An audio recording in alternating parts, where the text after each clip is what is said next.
Pemirsa, Kejaksaan Negeri Sleman telah menerima berkas pemeriksaan tersangka penabrak mahasiswa UGM Argo Eriko. Kejari akan memeriksa berkas yang dikirim penyidik Polres Sleman. Nah, pemirsa, setelah menerima berkas dari kepolisian, Kejari Sleman akan melakukan penelitian. Secara hukum tersedia waktu selama 7 hari bagi jaksa untuk menentukan sikap selanjutnya. Setelah semuanya dinyatakan lengkap, Kejari Sleman akan melimpahkan ke Pengadilan Negeri Sleman untuk nantinya proses peradilan. Sedangkan untuk kasus terkait penggantian plat nomor mobil tersangka, hingga saat ini Kejaksaan Negeri Sleman belum menerima SPDP maupun berkas perkara. Diberi waktu 7 hari untuk menentukan sikap. Apabila nanti dalam pemeriksaan berkas terdapat beberapa kekurangan atau apa, segera akan kita kirim P18 dan di 14 hari kita kirim petunjuk P19. Setelah itu langkah selanjutnya? Langkah selanjutnya nanti penyidik akan melengkapi petunjuk dari jaksa. Apabila dari petunjuk tersebut sudah terpenuhi, maka akan segera kita keluarkan P21. Polisi sudah memeriksa 3 orang terkait penggantian nomor polisi mobil BMW yang menabrak Argo Eriko hingga meninggal dunia. Pihak Argo meminta polisi untuk membuka siapa otak dari penggantian plat nomor tersebut.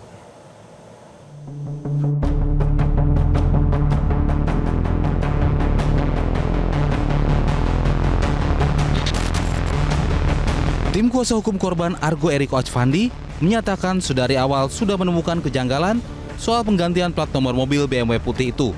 Apalagi penggantian plat kendaraan dilakukan di kantor polisi. Kuasa hukum mempertanyakan siapa otak dari penggantian plat nomor dan meminta temuan kejanggalan ini dibuka dalam gelar perkara. Kami juga mempertanyakan itu ke kepolisian. Sebenarnya siapa yang melakukan ini?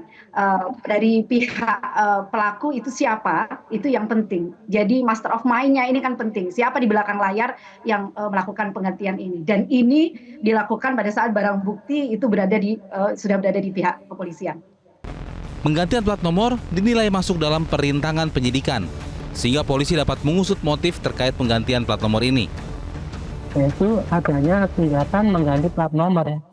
Tindakan mengganti plat nomor itu sudah pasti itu tindakan untuk mempersulit penyidikan, atau orang yang punya mobil itu ketakutan itu masuk dalam disangkanya ikut-ikutan memalsu atau tidak.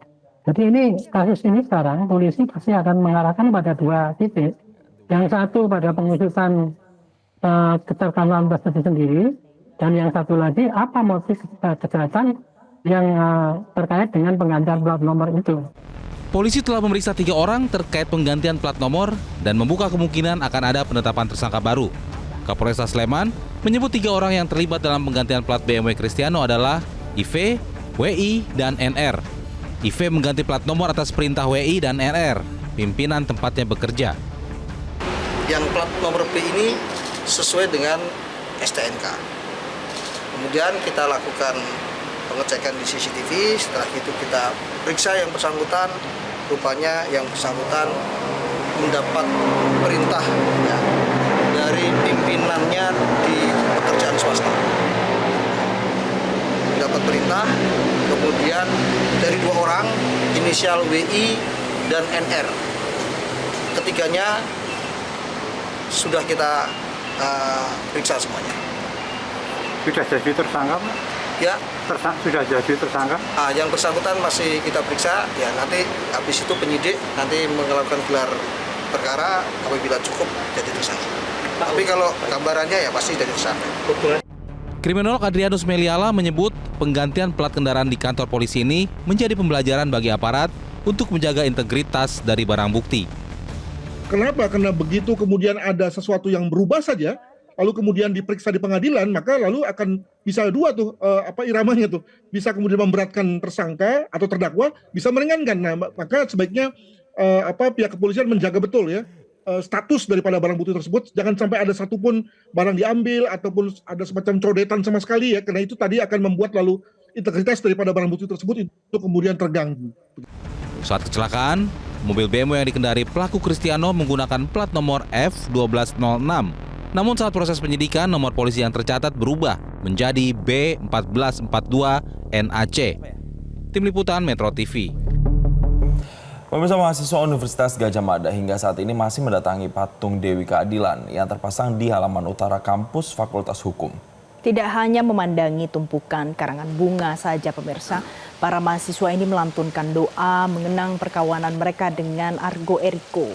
Ini adalah ucapan tanda duka untuk Argo Eriko Afandi, mahasiswa Fakultas Hukum Universitas Gadjah Mada yang meninggal dunia dalam sebuah kecelakaan lalu lintas di Jalan Palagan, Ngaglik, Sleman hari Sabtu dini hari pekan lalu. Teman dari kenal Argo di kampus secara bergantian mendatangi patung Dewi Keadilan yang berada di kampus Fakultas Hukum UGM. Di tempat ini, karangan bunga, tulisan-tulisan tanda berduka masih terpasang. Para mahasiswa tetap menyuarakan keinginan mereka agar kasus tersebut selesai dan tuntas menurut prosedur hukum, serta mereka akan mengawal proses hukum bagi keadilan Argo. Rasa kehilangan dirasakan oleh teman-teman Argo.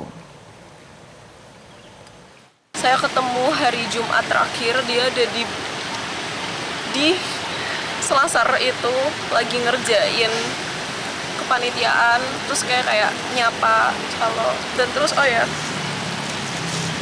di kunci motor beliau itu, jadi kami seminggu sebelumnya itu kayak ngasih gantungan kunci kayak gini, dan itu ada di kunci motor dia kemarin. Kayak semua anak-anak pemandu dapat gantungan kayak ginian. Dia ramah, dia baik, kayak pokoknya tipe orang yang itulah yang kayak kalau ketemu tuh, tapi mungkin nggak kenal banget, tapi selalu kayak itu Argo, orangnya baik gitu. Jelajahi cara baru mendapatkan informasi. Download Metro TV Extend sekarang.